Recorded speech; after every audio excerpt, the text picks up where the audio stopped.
Hello అండి. అందరికీ నమస్తే. ప్రస్తుతం గాంధీ భవన్ నుంచి మనం ఇప్పుడు మాట్లాడుతున్నాం. మనతో పాటు మాట్లాడడానికి సీనియర్ వైస్ ప్రెసిడెంట్ నిరంజన్ ఉన్నారు. ఆయనతో మాట్లాడదాం. నమస్తే సార్. నమస్కారం.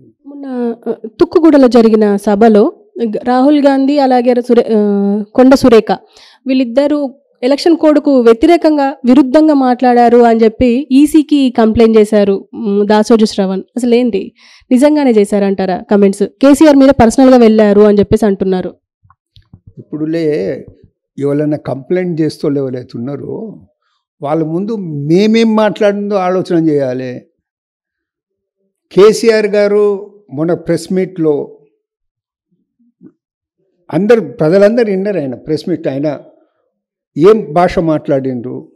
వెధవల్లారా, వీళ్ళు వెధవలు, చవటలు, కుక్కల కొడుకులారా. అది భాష అనేది అది ఎలక్షన్ కోడ్కు విరుద్ధంగా ఉందా లేకుంటే అనుకూలంగా ఉన్నదా అది ఆలోచించుకునేసలే రాహుల్ గాంధీ గారి గురించి కానీ ఇంకోరి మీద గురించి కానీ మాట్లాడాలి. అది రాహుల్ గాంధీ గారు ఒక పాలసీ గురించి మాట్లాడిండ్రు. రాహుల్ గాంధీ గారు ఇప్పుడులే ట్యాపింగ్ కేసు అనేది రోజుకొకటే టర్న్ తీసుకుంటుంది. ఆ విషయంలో వాస్తవంలోనే ప్రజా జీవితంలో పబ్లిక్లో ఏదైతే నానుడిలో ఉందో, ఏదైతే జరుగుతున్న విషయాలను వారు చెప్పడం జరిగింది. ఒకరి మీద కక్షతో కానీ వేరే విధంగా కానీ ఏ లాంగ్వేజ్ అయితేలే కేసీఆర్ గారు ఉపయోగించడం జరిగిందో ఆ లాంగ్వేజ్ని అయితే రాహుల్ గాంధీ గారు ఉపయోగించలేదు. ముందు కేసీఆర్ గారు క్షమాపణలు చెప్పాలి ఆ లాంగ్వేజ్ మాట్లాడినందుకు. అది కూడా ఇప్పుడు మహేశ్వర్ రెడ్డి మళ్ళీ ఒక మాట్లాడుతున్నారు. ఏంటంటే బీఆర్ఎస్ ఎమ్మెల్యేలను తీసుకున్నట్టు బీజేపీ ఎమ్మెల్యేలను తీసుకుంటే అంటే కాంగ్రెస్ నామరూపం లేకుండా చేస్తామని చెప్పేసి వార్నింగ్ లాగా మాట్లాడారు. ఏమంటారు దీనికి? ఇక మహేశ్వర్ రెడ్డి గారి గురించి ఎంత తక్కువ మాట్లాడితే అంత మంచిది. ఎందుకంటే ఆయన మా కాంగ్రెస్ పార్టీలోకి ఉండేసిపోయినటువంటి వ్యక్తి. అక్కడ కూడా ఎన్ని రోజులు ఉంటాడో గ్యారెంటీ లేదు అది. సో ఆయన మాట్లాడే మాటల గురించి పెద్దగా స్పందించాల్సినటువంటి అవసరం లేదు. పోచారం శ్రీనివాసరెడ్డి ఒక మాట అన్నారు. ఏంటంటే ఓడలు బండ్లు అవుతాయి, బండ్లు ఓడలు అవుతాయి. ఇప్పుడు కష్టకాలంలో ఉన్న పార్టీని వదిలేసి వెళ్తున్నారు. మళ్ళీ వస్తే నా తడక చూపిస్తా, మళ్ళీ ఇప్పుడు ఖచ్చితంగా మీకు ఉంటుంది అన్నట్టుగా మాట్లాడారు. దానికి ఏమంటారు? పోచారం శ్రీనివాసరెడ్డి ఫస్ట్ ఏ పార్టీలు ఉండే?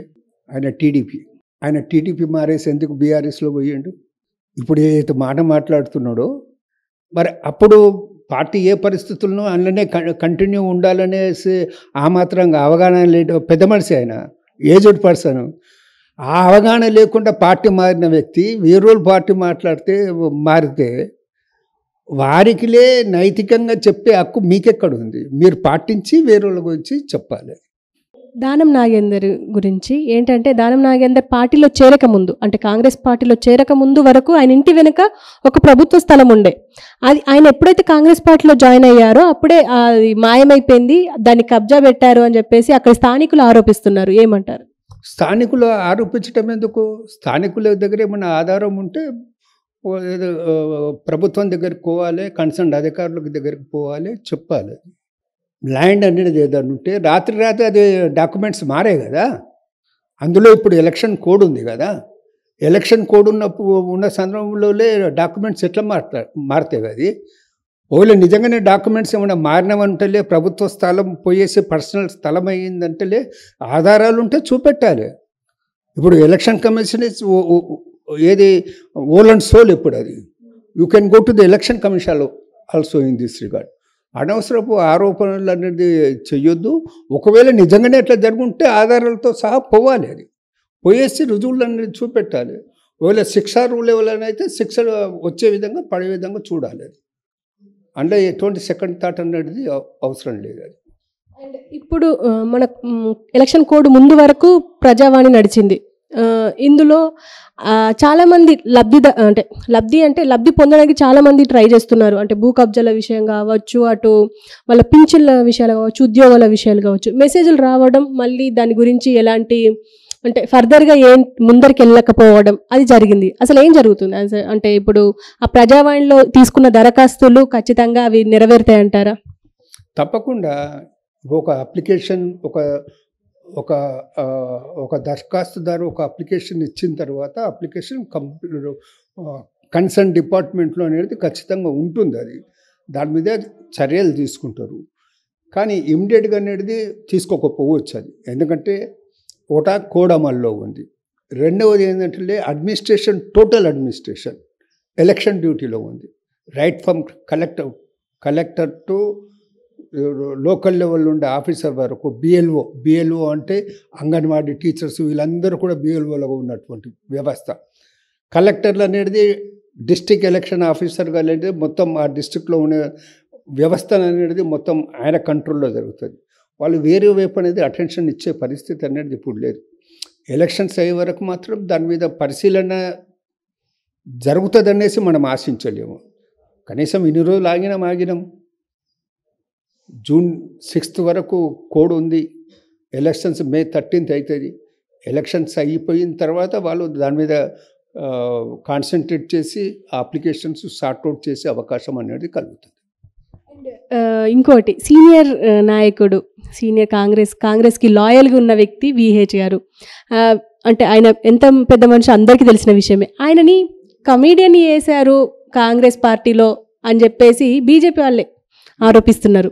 కమీడియన్ చేశారు అని చెప్పి ఆయన మాటలు కానీ ఆయన చేష్టలు కానీ కామెడీగా చూపిస్తున్నారు కాంగ్రెస్ మీడియా కానీ కాంగ్రెస్ వాళ్ళు కానీ అని చెప్పేసి అంటున్నారు బీజేపీ లీడర్స్. నాకు తెలిసినంత కాంగ్రెస్కి ఒక మీడియా అంటూ లేదు. ఆయన నా విధంగా చిత్రీకరిస్తుంది కావాలనిలే ఆ బీజేపీ బీఆర్ఎస్కు సంబంధించినటువంటి మీడియా కానీ పేపర్లో కానీ చిత్రీకరించే ప్రయత్నం చేస్తుండే, కానీ ఆయన కామెడియన్ కాదు. విహెచ్ గారు యూత్ కాంగ్రెస్లో ఉన్నప్పటి నుంచి మేము కలిసి పనిచేసిన వాళ్ళం. 40-45 సంవత్సరాలుగా అనుబంధం ఉంది. ఆ అనుబంధం ఇప్పటికి కూడా ఉంది. Is a fighter. ఆయన అప్పటి నుంచి యూత్ కాంగ్రెస్లో ఉన్నప్పటి నుంచి ఫైటర్. ఇప్పుడు 74-75 సంవత్సరాల వయస్సు దాటినా ఇప్పటికి కూడా ఆయన ఒక ఫైటరే. ఆ ఫైటర్గానే పనిచేస్తూ ఉంటారు. ఆయన పట్ల కాంగ్రెస్ పార్టీకి ఎప్పటికీ గౌరవం ఉన్నది. ఆయన యూత్ కాంగ్రెస్ ప్రెసిడెంట్ అయ్యిండు, ఆయన పిసిసి ప్రెసిడెంట్ అయ్యిండు, ఆయన ఒకసారి ఎమ్మెల్యే అయ్యిండు, ఒకసారి ఎమ్మెల్సీ అయ్యిండు, 3 సార్లు రాజ్యసభ మెంబర్ అయ్యిండు. సో ఇవన్నీ కాంగ్రెస్ పార్టీ ద్వారానే అయినాయి కదా. ఇప్పుడు ఏది పొలిటికల్ అఫేర్స్ కమిటీలో మెంబర్గా కూడా ఉన్నాడు, పొలిటికల్ అఫేర్స్ కమిటీలో మెంబర్గా ఉన్నాడు కదా. సో ఆయనకు ప్రాధాన్యత అనేది ఎక్కడా తగ్గకుండా లేదు. ఆయనకు ఎక్కడైనా ఆయనకు గౌరవిస్తారు. ఆయన గౌరవప్రదమైన స్థానం వాళ్ళకు ఉంటుంది. లేనిపోని అనేది ఆయనకు గౌరవం ఇస్తలేము, కామెడీగా చూస్తున్నాము అనేసేసిలే మీరు ఊహించుకొని మాట్లాడతలేము. మేము మాత్రం కాంగ్రెస్లో అతన్ని ఒక భీష్మ పితామహుడులా గౌరవిస్తాం.